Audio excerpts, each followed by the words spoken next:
Philip Seymour Hoffman is here. He is one of our most talented and versatile actors. His latest effort is the lead character in Capote. Here is the trailer for the film. The world will see you as a monster. I don't want that.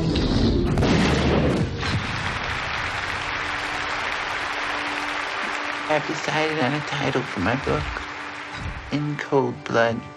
Isn't that good? I am pleased to welcome Philip Seymour Hoffman back to this table. Welcome back. Thank you for having me. Thank you. This is a great movie and a great performance, so let's just sort of move beyond that.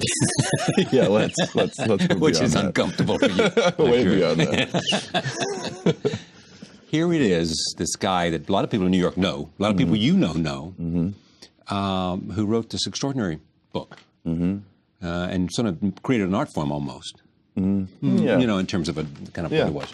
Almost a... He took part in it. Yeah, he took part in it. That's right. Took part in it. Tell me how you decided to... You presented with this challenge. How you go about it. What's the steps of getting inside of somebody? Does it start with a voice? Does it...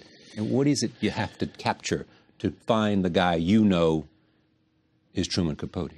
Well, I think it's always different, but I think with Truman Capote, since he's such an icon, and like you said, there's a lot of people still alive who are very, who know him or seen him or hung out with him, and then there's a lot of people who just witnessed him on TV all through the 70s and early 80s. And I think you have to kind of start with saying, I don't know. Yeah. I don't know how the hell I'm going to do this at all. Really be as naive as possible, and as ignorant as possible.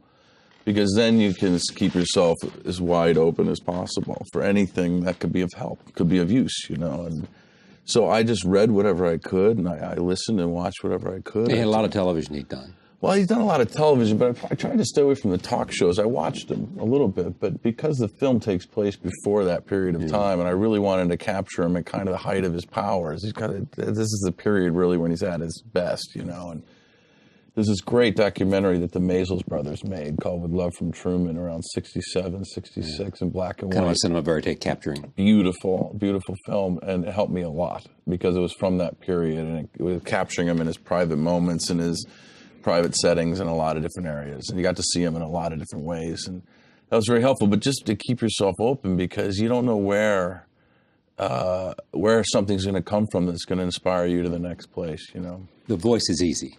Or not? No, the voice, sometimes those things can be, but I'm not very good at accents and mimicking people. I've never been good at that. And so I always have to work a lot when I have to do something like that. But this, because it's not just a feminine voice or a high pitch, it's not just something as simple as that. There's something to it, because you start working on it and you realize, what the hell is he doing? You can't figure it out. There's something with his tongue. There's something with his jaw. How does he make those sounds? It's like his whole face is formed in a way to make the sound come out, and it was just maddening for a couple months before I started like clicking in a little bit. But even then, it was difficult. Is that the first thing, though?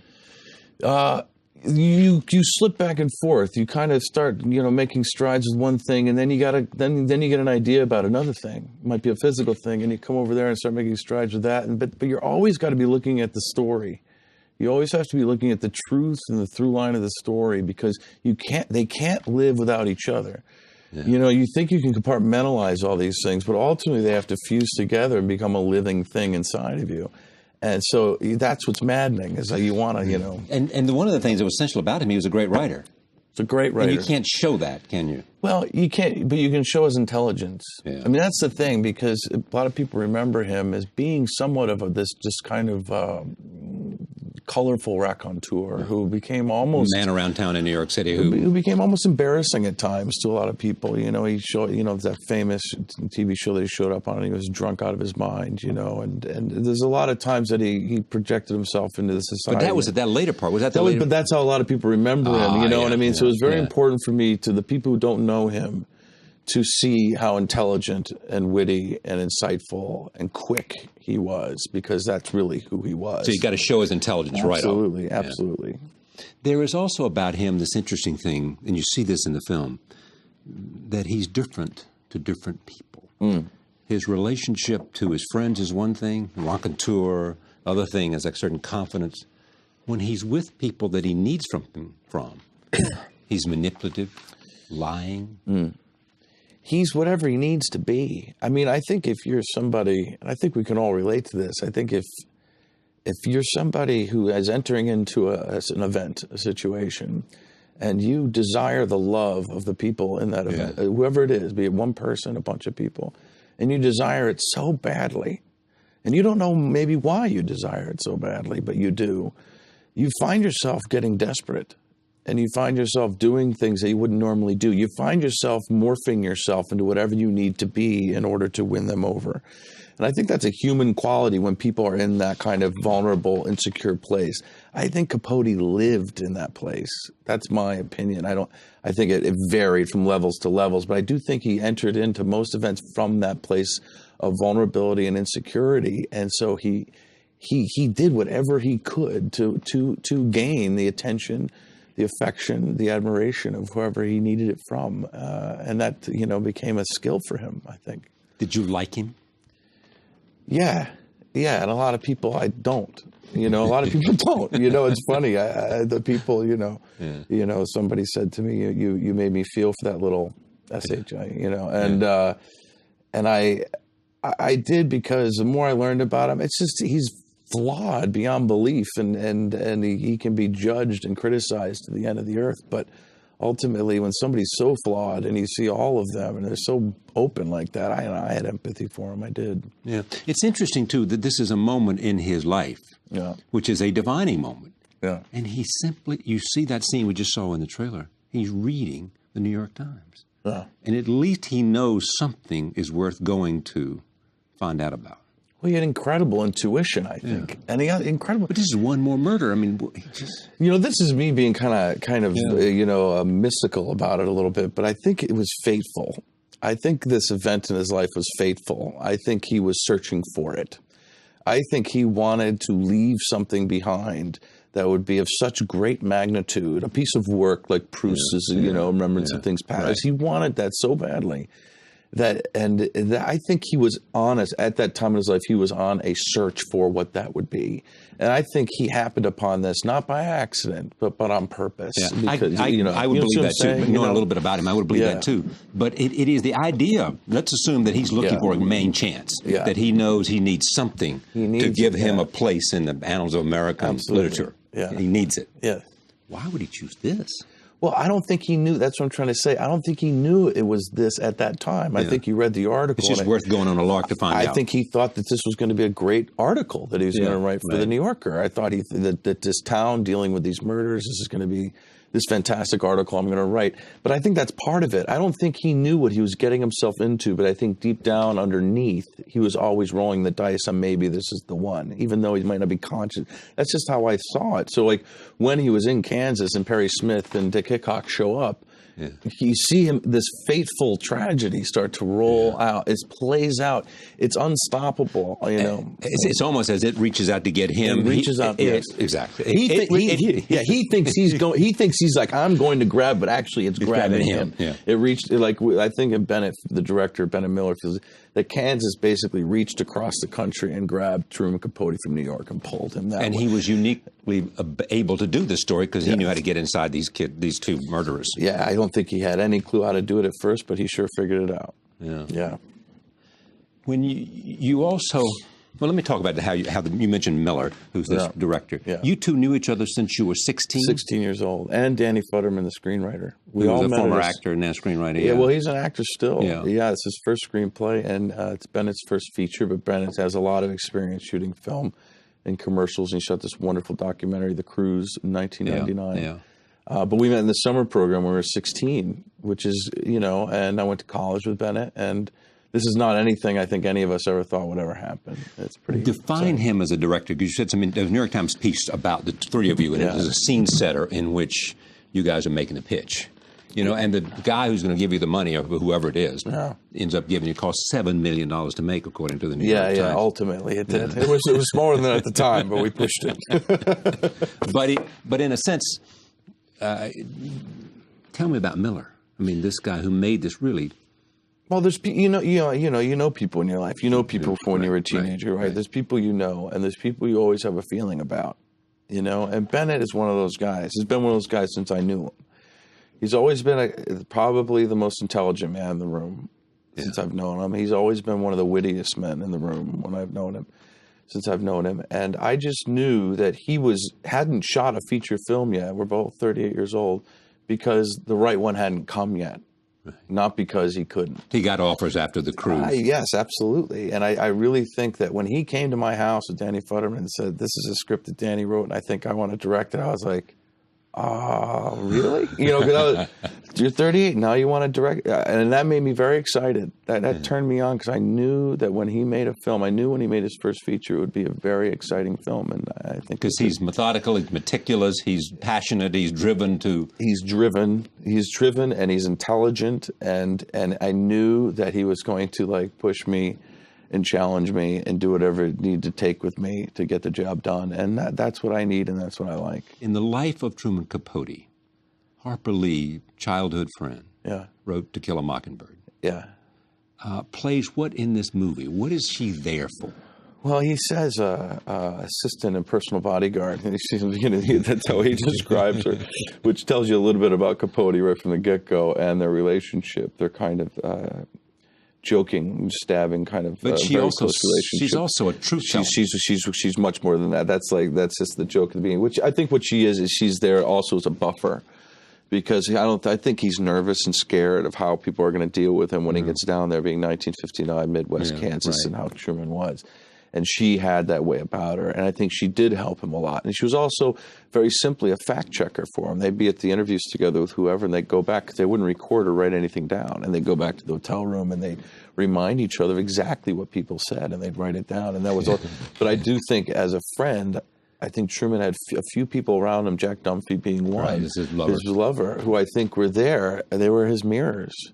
Yeah. And so he was able to reflect off the mirror, and the mirror might reflect back, I don't know who the hell you think you are, why are you doing that, those kinds of things. So he could hear the truth, but he'd still go off and do what he wanted to do anyway. But as long as he had that, I think it brought a lot of comfort to him. And she had been around, and she'd heard enough of his story, so she could finish the story. Absolutely. He'd start the sentence, and she'd heard it before. She'd know where it was going. Yeah, and he didn't. My choice was that I don't think he liked that so much. But at the end of the day, I think he was smart enough at that time to realize that he needed those people around him. And I think as he got older and as things started to deteriorate, I think he lost touch with that. Let's see some scenes from this film. This is where Harper Lee, played by Catherine Keener, asked Capote about his relationship with Perry Smith, which is at the center of this film, because he is one of the two accused killers later executed. Did you fall in love with him? I don't know how to answer that. Truman. It's as if Perry and I grew up in the same house. And one day, he stood up and went out the back door. Well, I went out the front. While we're watching this, you might be stronger than he is, and you're saying no. No, that was something that, I mean, that's, again, these are the choices I came up with through whatever I could find. Is that the thing I struggle with a lot playing this part is his boldness, his cocksuredness, his way of walking into a room. I mean, you'd see it. You just see it, his head tilted up, and that energy he had. I mean, you can. And he was at the center of the room. If you watch like the talk show, like the Carson show or something like that, he literally jaunts on stage. He almost bounces like a little bunny or something. And he's like jaunting on stage with this cocksure. He's just kind of come up. But what I figured is underneath that was an incredible desire to be loved. And I just saw that very clearly, and it really infused him with this confidence and cocksureness and boldness and courage. And the ability, though, to look them in the eye. Look them in the eye. And lie to them. And tell them, I need this information. And they say, do you have a title for the book? No. No. Yeah, absolutely. And convincingly say... Convincingly say, I can lie to him because I think he justified it in the moment. I don't think he felt like he was lying in those moments. I think he felt like he had every right to do those things. I really do. I think the day he died, I think he would defend that. You know, but the thing is he had a right to get them to tell the story. Absolutely, that this is about the art. This is about the book. When he says to and Perry, the art was higher than I'm a writer. That's what I do. He says it to Perry at one point. It's like, I'm not here, you know, to entertain you. You know, I'm here to write this book. And, that's a good moment. And that's in the movie too. And you get it very clear that he has justified all his actions. But I don't think, that's why I said it's a classic tragedy. I don't think he understands where this story is ultimately rolling toward. And I think he's fighting it, and he's fighting it off, and he's fighting it off. And it's inevitable that he's going to actually have to make a decision between his ambition in the book and watching these two people he got very close to die. It is rolling towards a moment in which, to end his book, they have to be executed. That's right. That's where it's rolling. And where does he want them to be executed? Because he wants to end the story and finish the book and move on. Yeah. So he's saying, I would like it if you would die, but when you die, the grief I will feel will be crushing. Yeah. Meaning he's willing someone's death who ultimately, when they die, will cause so much grief that it will crush them. Those two things can't coexist together without causing severe damage. And I think that ultimately that's the damage, that's the tragedy that unfolds in this film in an incredibly taut, concise way, the way Bennett put it together. And that's, to me, what's compelling about it. I didn't accept this film to play Truman Capote. I accepted this film to take part in telling that story. Because that story to me is about, I'm getting very corny here, but it's about life. It's about those decisions in every moment where you're like, should I go there or should I go there? No, I want both. And you realize that these things that are so different, that are so opposite, that are battling with each other, coexist together inside of you. And how difficult that is, and that this is an incredibly extreme example of that, I think, very human dilemma that ambition and greed and all these things will bring up. Which makes it, as you say, a story beyond Capote. It's a story beyond Capote, about human life and choices and ambition, celebrity, journalism. The writer and the subject. Yeah.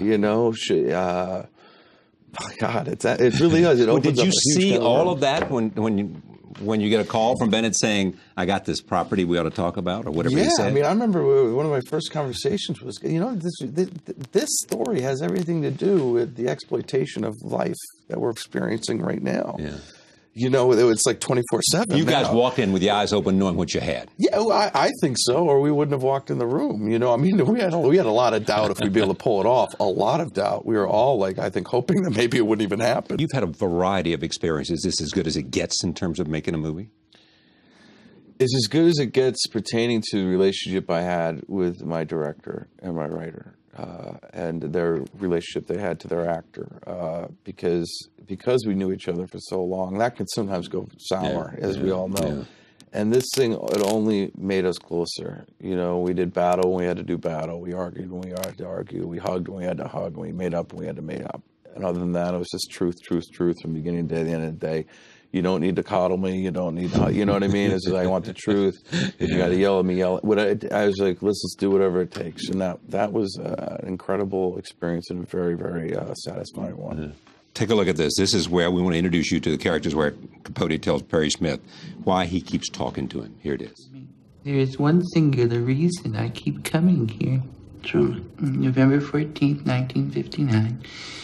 3 years ago. 3 years. I found your sister in Tacoma. Maybe she'll talk to me about something useful. When you see that, what are you thinking? I'm thinking that I made everyone go to bed the night before so I could shoot it in the morning. I'm not kidding. Because you'd be better in the morning? Well, because we had shot the cliffside, and it was like 3 o'clock in the morning or 4 late, and I said, "Is there any way I can get you all to go to bed and do this when we get back in the morning?" See, I'm watching you. I'm saying it's something he's looking at this.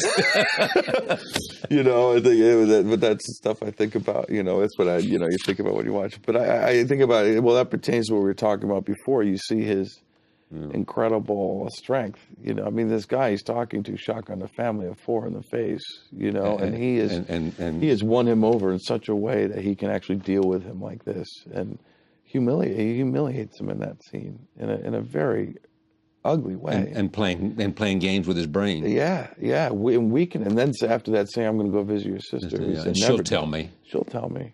And that's like awfully, I know. So tell me things you don't have the balls to tell me. Absolutely, about you. Yeah. Yeah. Yeah. There was also this side of Truman Capote. He once did a television interview in which he said he thought all actors were stupid. We're stupid. Yeah, it's excellent. It's excellent. And he didn't just name any actor. Yeah, Brando. Olivier and Brando. And Gielgud. No, he had the list. It's crazy. I can't remember. There was a few people that were off the list, but like 2. But he said Brando was as dumb as a post. Yeah. I think I kept watching because I couldn't. It was the balls that man had. Is it that say it with just a straight face, and he meant it. And then he had this argument about why that was, and he's wrong. I remember what was his argument? You're wrong. Well, just about the fact that actors rely on intuition, so therefore they don't have anything between them and the real world, and that thing that people have is what allows the intelligence to take place, or something like this. So they just want to mainline their emotions, and so it's just emotions, and so they don't think about anything. And I was like, well, that's ridiculous. Acting's all about thinking. But of course, I'm the actor, and it was incredible because then I could see in that moment about how crazy he would make people. But that's ultimately how he got a lot of attention. What did he think about Perry in the end? Beyond he needed him to finish his book and to tell him the story. He needed to know what happened that night in that house when 4 people were murdered. And he needed him to be executed. And then he needed him to go away. Well, I think you learn early on in the film, and if you do any research on him, that one of the things that connected the 2 of them, that added to this fateful tragedy, I think, was the fact that they were both orphaned children, basically. They were abandoned and at their youth in very aggressive ways, almost violent, and so I think they both had issues with being abandoned in a big way, which a lot of people identify with, but I think these 2 were special cases. And so wanting him to tell about that night and then wanting him ultimately to die linked up with don't go, if you see what I mean. Yeah. Underneath it all, he's functioning on there's something that's making his heart pump. And for me with Capote, it was about that abandonment thing. And so I think ultimately in losing Perry, there was a crushing grief that followed that. And that's what I was talking about earlier. So I do think that ultimately he needed him to go. He had his reasons for it. He justified it. But I think what he hid from a lot of people, what he kept buried, was his crushing grief that he felt with his loss. But after this, he never wrote another book. Yeah, I mean, how could you? And he became an alcoholic. If he wasn't already on he was on his road. Yeah, he was on his way. I think he became a lot of things. Yeah, but I think once you had Zadie Smith on here the other I was watching that, and she said something about a certain good-natured quality needed in order to write. Of the people. She said something like that. Yeah. I think Capote lost that. I think it got too dark in there. And once it gets too dark, it's hard. It's hard to have a certain, Too dark, meaning he didn't like himself even? He did, I think the way he viewed himself, I think he was judging himself on a level no one ever could, but I don't think he'd ever admit to that, and I don't think he was willing to clean that up in any way of coming clean or anything like that. I think one thing piled on top of the other. He lashed out with those chapters and answered prayers and what he said about people he knew. Who all turned against him and made his life miserable. How he talked on these talk shows, what I mean? Think all the people he pissed off doing those things. And at the parties and his drunkenness and the pill taking and everything that happened, I think he really lost a lot of his friends, and I think society turned its back on him, and I think that was the worst thing that could happen to Truman Capote, was to be rejected, Because he'd been rejected as a child. Absolutely. I mean, you hear the story he tells, and it's a true story in the film about what his mother used to do to him, and you can see that it made a huge impact on him. Thank you for coming. You're welcome. A great movie. Thank you very much. It really is an extraordinary film. Capote opens in theaters on Friday, September 30th. Thank you for joining us. See you next time.